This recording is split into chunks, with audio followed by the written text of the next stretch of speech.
Hello everyone, I am Nathalie Bondil, the Chief Curator and General Director of the Montreal Museum of Fine Arts. I'm very sorry not to be able to be with you today, but you have Thomas Bastien, the Director of Education and Well-being Department, who is with you today.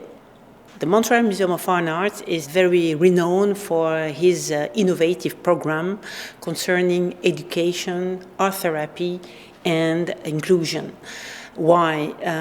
Just a few months ago, the OECD, the Worldwide Economic Organization, launched a new guide with the support of the ICOM, the International Council of Museums, and this guide concerns the impact of museums for communities and local governments. And I hope that you will consult this guide online, because it will help all of us to convince our politicians, our philanthropists, our donors, our friends to help museum. Because a museum is not just a place for collections, it's not just a showcase for exhibitions. It is a place where we can really improve our society. Why? Thanks to art therapy, thanks to inclusion. And it is all those new dimensions which are so important, which talk to us as human beings, not as robots, as emotional intelligence, not just artificial intelligence.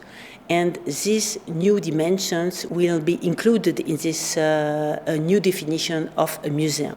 The Montreal Museum of Fine Arts is very much engaged for supporting a humanistic vision, and this is really something I am absolutely convinced, and I wrote a manifesto for a humanistic museum some years ago.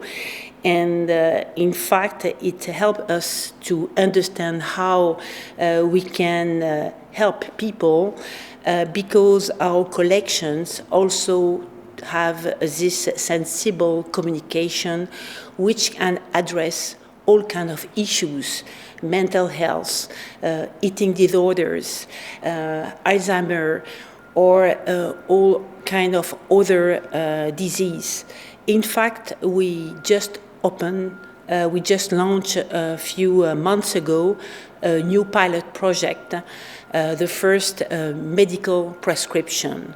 So it says that if you meet a doctor, which belong to the Association of Francophone Doctors of Canada, you can receive a museum prescription.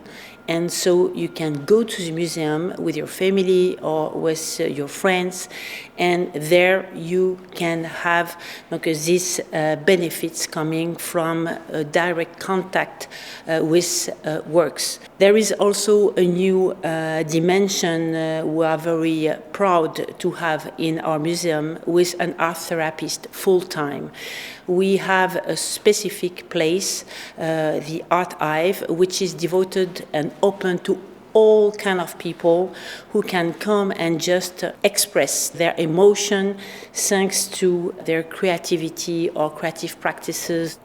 Now, more and more, the politicians, the philanthropists, other people who are not really interested by art, by the way, understand that a museum can address not only contemporary issues, but also can help us to be better in our soul, but also in our collectivity. Today, I cannot describe each of the 450 partnerships we do have, because there are so many.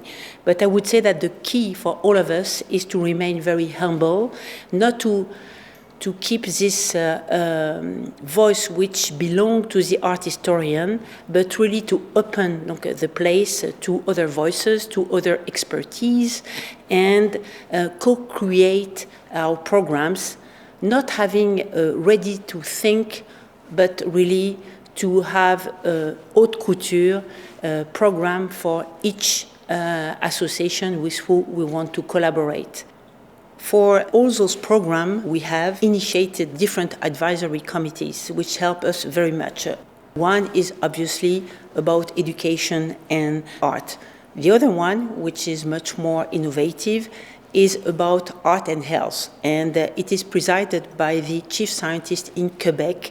And all around the table, we gathered very, very high-profile scientific with who we work and we exchange. And this transdisciplinary discussion is very, very interesting for both parties.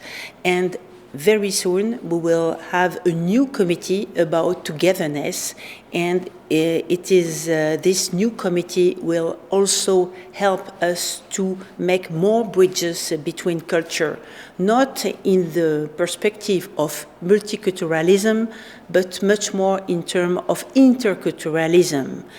How can we dialogue? How can we engage everybody into a global conversation beyond our cultural differences? So I think that this openness with other experts you can find all around of you is very, very stimulating for each of us. Even if you are an art historian, a museologist, etc., it is very important to share the word, to share the voice and the expression with different people, inviting them in the platform of the museum. As a conclusion, I would be very happy to exchange our best practices, because I know that there are so many experimentations through the world, and frankly, I would be very, very happy to welcome all of you to the museum next time. Thank you.